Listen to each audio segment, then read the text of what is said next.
Well, once a month we check in with State Representative Dave Maturen, and today is our day. Good morning, Dave. Good morning, Q. So how are you feeling? Well, feeling better, getting better every day. Doctor said I could start to walk on my right leg again, so that's what we're doing, and got doubled up on physical therapy each week. So looking forward to a couple of weeks from now, hopefully being pretty darn mobile. So. All right. Dave, of course, you might recall, was involved in an auto crash in June and has been recovering, trying to get back to regular mobility by the time the session gets back in session in Lansing. So the work is cut out, but sounds like progress is being made, so that's good. Yep. Looking forward to hopefully as much of a complete recovery as I can. So. All right. So in the meanwhile, we have a number of issues you've been keeping track of, and one of them is potential reforms to the mental health services situation in Michigan. And right now, there's an opportunity to comment on that. Right. There's an opportunity for folks that have suggestions on lots of different topics dealing with mental health issues. And there's a website, www.house.mi.gov/cares, CARES, and that gives folks an opportunity to give some suggestions that can affect some real change by sharing their ideas and experiences dealing with mental health issues. So they have a task force. I think it started operating probably about a month ago or so. And, just hopefully anybody that has a suggestion can go online and take a look at what's going on and let the task force members know. Mm-hmm. What's your impression of what the concerns are here? Well, I think it's something I know a speaker brought up, and I think it's an issue for lots of folks. Seem to be a lot of times, like in my instance, concerned with physical health, mm-hmm. and yet a lot of the issues we have in society, deal with mental health issues. Certainly, a lot of folks that are incarcerated have mental health issues. So I think it's something that's important that we address as a society. Obviously, we are addressing that. We do have institutions out there, but I think we want to shed some more light on it, and I think it's an opportunity to do it. So. All right. So that website again, house.mi.gov/cares. House.mi.gov/cares, and we'll put that up on our website too. So if you're driving or something and you can't write that down, you can come back to us and find it a little bit later. So this input gets assembled, and somehow lawmakers will get a chance to look at that, I presume. Right. I think they're looking at it from a long-term perspective. Mm-hmm. It's just starting to gather data. I know I think they've had some meetings. Excuse me, around the state. I'm not a member of the committee, but certainly keep track of that as well as lots of other issues that are pending, I guess. Right. Okay. So, we'll continue to follow that and keep an eye on that. One of the things that we've talked about many times is this whole study about Asian carp in the Great Lakes that was somehow log-jammed and wasn't being released. It's out now, and I'm curious to hear your thoughts about it. Well, it is out. It's well over the basic documents, well over 400 pages.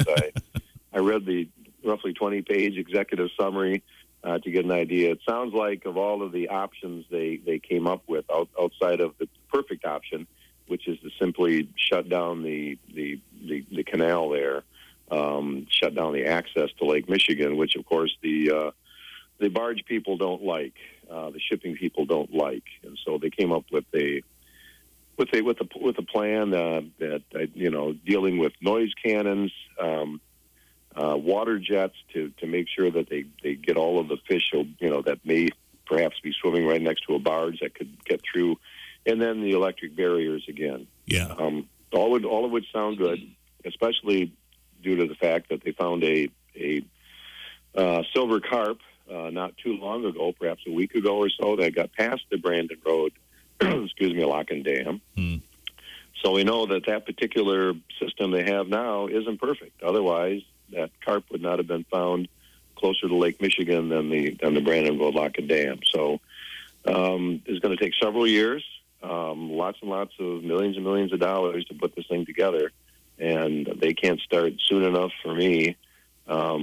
You've got the Great Lakes, and I know from living on a lake that all of the poison that got spewed into our Great Lakes eventually finds its way upstream into all of our inland lakes. So we're looking at some real problems if they don't get this thing starting, and the fact that they did catch one beyond the current Brandon Road Lock and Dam really is frightening. So the notion is, I'm sorry, I was just going to say, if they found one, is the feeling that there are more? Well, supposedly when they found the one, they and it's in a certain area, they went ahead and tried to shock all the fish that were there, and they didn't find any more Asian carp.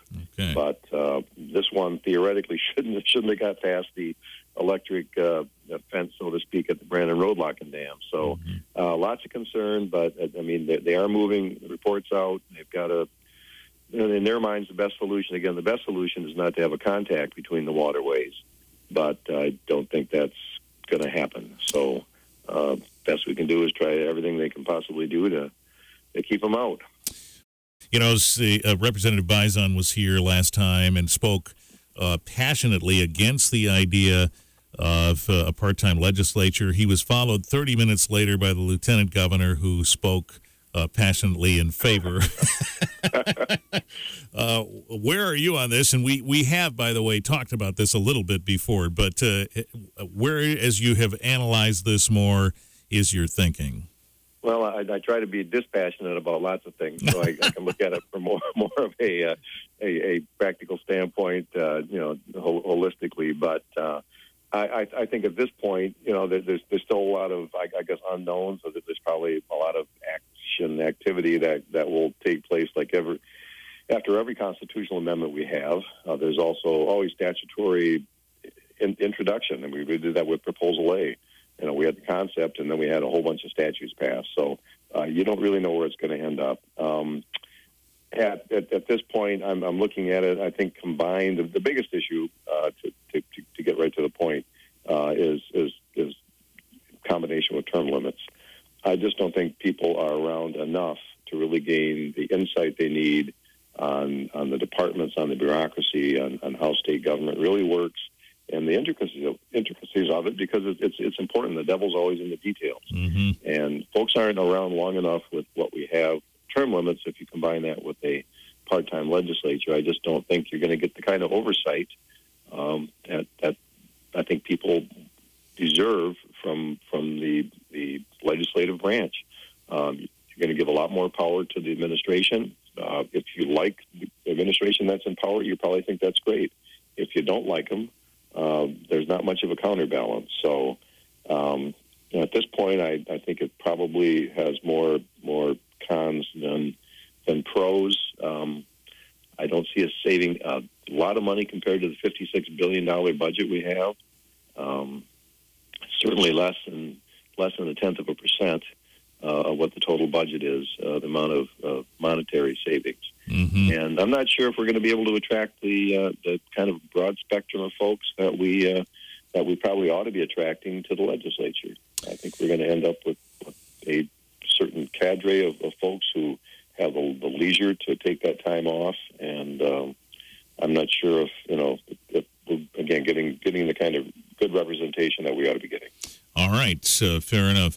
We talked, was it last week, with County Commissioners Frisbee and Tompkins, who were among those who went to the White House on the invitation of the Trump administration. The administration invited county commissioners from across the country to come and visit and say, and sort of open their ears and say what's happening at this county level that might be helpful.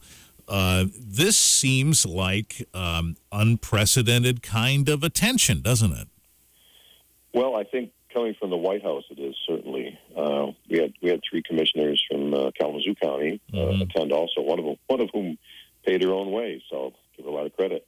It's certainly different having the White House invite county commissioners in. When I was on the county board, I attended the National Association of County meetings, and we would meet annually with commissioners all over the country.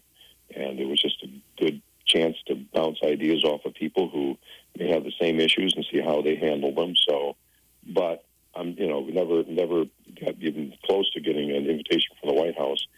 I think it's probably a good thing for folks to just get out and experience and see where other folks are coming from. My understanding is they left people with a bunch of cell phone numbers if they had some issues. Certainly doesn't mean you leapfrog over everything and immediately go to the federal government with all of your problems. Right. I would hope that's not the case. But, I guess to have people get out and experience it and not knowing everything that went on, still a good idea to get a flavor for what happens. I know a lot of the money that counties spend is pass-through money from the states, which is pass-through money from the federal government. Right. So I think that connection is probably a good thing, and the relatively small amount of money that was spent getting folks there probably is well worth it.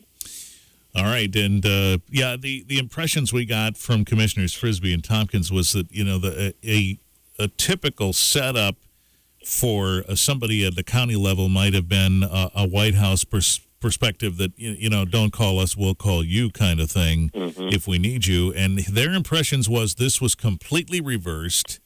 And not only that, but that there'll be conference calls in the future with the administration to keep track of various things and how they've gone. This is pretty incredible. Yeah, I think so. It certainly sounds like a new chapter from my perspective, dealing with the federal government and the agencies. So it seems reasonable to you then. This isn't just a flash, then. Okay. I don't think so. It sounded like it was kind of a short notice type thing. But I think anytime you get a chance to get beyond your own borders and talk to other people and see what's going on, I think is a positive thing for your ability as a legislator to do a good job and be informed. All right. Well, we'll stay in touch, and we presume that you'll continue to make good progress there, and before you know it, we'll be seeing you run in the studio. Well, hopefully next time I'll be in the studio, hopefully just with a great gate walking in. I might have a little bit of assistance, but other than that, I hope to be in the studio. All right. Well, we'll look forward to that. Representative Dave Maturen on 95.3 WBCK.